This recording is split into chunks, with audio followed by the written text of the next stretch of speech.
If I were to tell you that Terrion Arnold is one of the biggest reasons why the Detroit Lions have been winning a lot of football games, then you would probably be pretty upset about the fact that TA left the game yesterday against the Cincinnati Bengals. His season might be over. He's not the only Detroit Lion that suffered an injury yesterday, and he's not the only defensive back. What are the Lions going to do? Let's talk about it right now. Pressured by Hutchinson, he goes down again.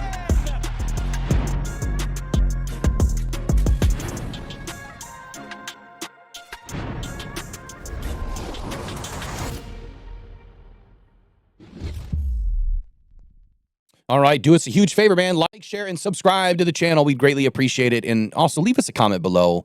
That'll help you get entered for 2 free tickets to the Detroit Lions home game in the second half of the season. So put it in, man. Get entered. And we can't wait to give the tickets away. But we got to get past 10K, so we need your help. Big problems yesterday for the Detroit Lions. I'm not even going to sugarcoat it. Big problems. Not only did the Lions collapse in that fourth quarter defensively, they collapsed in the DB room because Terrion Arnold left the game with, 30, 40 seconds left in the third quarter. He exited the Browns game, too. And then he came back for the Cincy game in what I thought was supposed to be at least a 2 or 3 week timeline for him to even be able to play again. But, pretty miraculous that he was able to get back. And so he plays. And TA was playing great. I get it. He had a couple of penalties. That pass interference, so ticky-tacky, so unwarranted. I looked at it 15 times today. That was not pass interference. Okay, then there's the other one, earlier in the game. Look, TA had a couple of penalties, but you know what? You go look at what he was doing on the field. He was one of the best corners on the field that day. Matter of fact, in the entire league that day. And I'm going to bring it in and I'm going to show you just how important TA's been to this team, because if his season is done, which it's sounding like it is, you're going to be blown away by these stats. So let's bring Dan Campbell in first, because now you're just going to hear for yourself. You mentioned TA off the top as one of the guys that played pretty well yesterday. Can you expand on that a little bit, just what you saw? And then, he's been battling things off and on since camp. Does he have to just fight through that a little bit more to get on the field? He was, I just thought he was very competitive. I thought he was calm. I thought he was cool. And I thought this is one of the better games he's played in a while. I thought he was really good. And, we put a lot on him, and I thought he answered the bell. So, unfortunately, he's going to be out for a while. He's going to be out for a long time. The rest of the season type? I don't know that, but it'll be a while. It's going to be a while. It was the last question that was asked you would get. Well, there you go. He's going to be out for a long time. He was asked if it was going to be the season, and he said that he didn't know, but it's going to be a long time. Look, the Lions suffered a ton of injuries last year, primarily to the defensive front, and the DBs stayed healthy pretty much the whole season. And you just couldn't win enough, at the end when your roster is that depleted. And already this season, the Lions are really up against it with injuries already. And the DB room's just getting decimated. This was probably one of the strongest units in the entire league. From starters to backups, the Lions had one of the strongest DB rooms in this entire league. And then you lose Ennis Rakestraw, right? Can't even get going in his second season. And then you lose, Khalil Dorsey and DJ Reed and others. And now Terrion Arnold. And Rock Ya-Sin leaves yesterday, who was playing pretty well when he came in. And then the Bengals scored 21 points on us in the fourth quarter because we're decimated.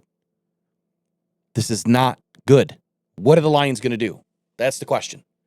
If he's done for the year, I don't even know what we're going to do, honestly, because there's not a whole lot of guys out there available. You're going to have to make a trade. You're going to have to somehow pull something off with a team right now that is like, 1-4 or 2-3 or 0-5 if there are any left after the weekend, right? That's what Dan's going to have to do. And Brad, that they're going to have to go find somebody. Because I'm going to tell you right now, if you're down your 1 and your 2, and your number 1 is coming back from a grade 3 hamstring injury, you can't just Band-Aid this. You have to get after it and go find somebody that can play at a high level, which they've done an excellent job with that to this point. So this is a big problem. And I'm not saying like the season's in the balance. I'm just saying that, man, it could be ugly. We might not win every game like we have been, right? By 20 points or by 15 points or even 10 points. We might have some nail biters because we just don't have enough guys. Brian Branch can absolutely roll down to the nickel. Can absolutely do that. Amit can go out and pick on a number 1 or a number 2. I think Kamika played just fine. It's that next cornerback position. If all we have is Rock Ya-Sin and Avonte Maddox, are we still good? Probably. But if we lose one more, I don't think we have it. Because then we're converting safeties to corners. And that never works. Not often, anyway. All right, let me explain why TA has been so important to this team. And when I say he's been important, like TA's been playing like one of the better corners in the league. I understand he struggles at times. I understand that he has, some penalties out there. But over the last week, TA was on fire. Absolutely on fire. So let's get into it. All right, first and foremost, Al Karsten put this together, so big shout out to you, man. Says, Lions cornerback Terrion Arnold has allowed just 50 receiving yards over weeks 4 and 5 on 5 catches, 9 targets, no TDs, and 2 PBUs.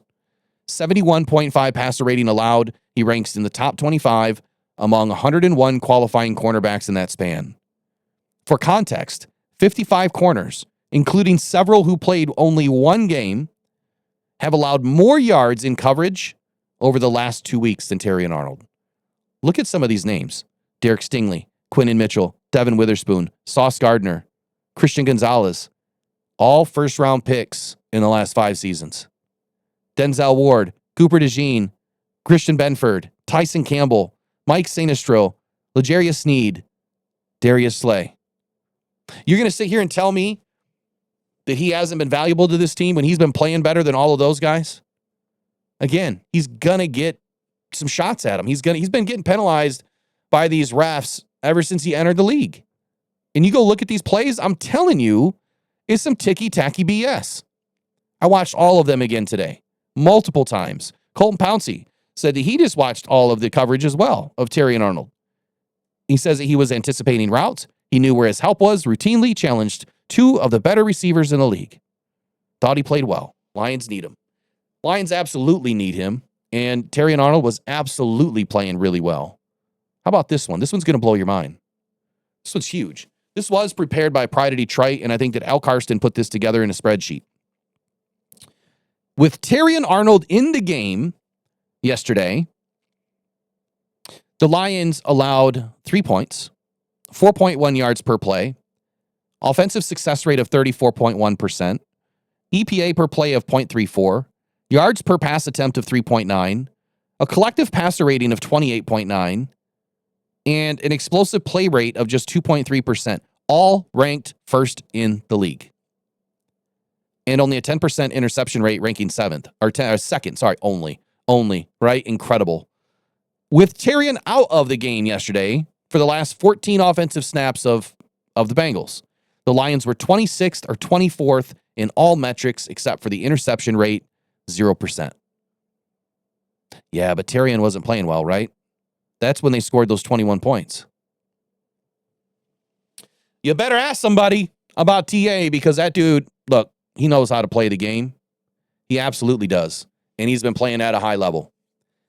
The Lions absolutely need TA. I'm a little bit worried right now that hey, his season's over. It's done. And I'm a little bit worried that the Lions are kind of up against it with finding guys right now, but I do trust in Brad's going to do something. He's going to have to. Whether it's pulling in a big name or not. Look, I don't think he's going to go out and spend $15, $20 million on a guy. I don't think he's going to go out and spend $30, $40, $50 million on a guy. I don't see that. Not with the guys that they're trying to keep. I understand that we want to win a Super Bowl. I have this gut feeling that Brad is going to operate the same way that he has been with the edge position. And that is, he'll try to find the cheapest option possible that he feels can play. And you know what? So far, he's kind of hit on a large majority of those. Roy Lopez yesterday played outstanding. Outstanding at times. El-Kadim Muhammad, outstanding. Tyleik Williams, outstanding. Grant Stewart. Trevor Nowaski was insane yesterday. So yeah, I do trust him.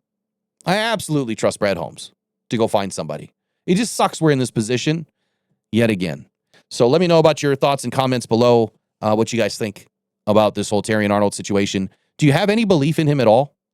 Do you trust him at all that he started to finally put it together and then the injury that he probably shouldn't have played in this week's game came back to bite him again? It sucks, but that's the price you pay in the NFL, man. You do everything for your team and you try to get up and play because you know that, your team needs you, the fans want you there, to make some big plays, and then you get hurt again because he probably shouldn't even been in the game in the first place. Pressured by Hutchinson, he goes down.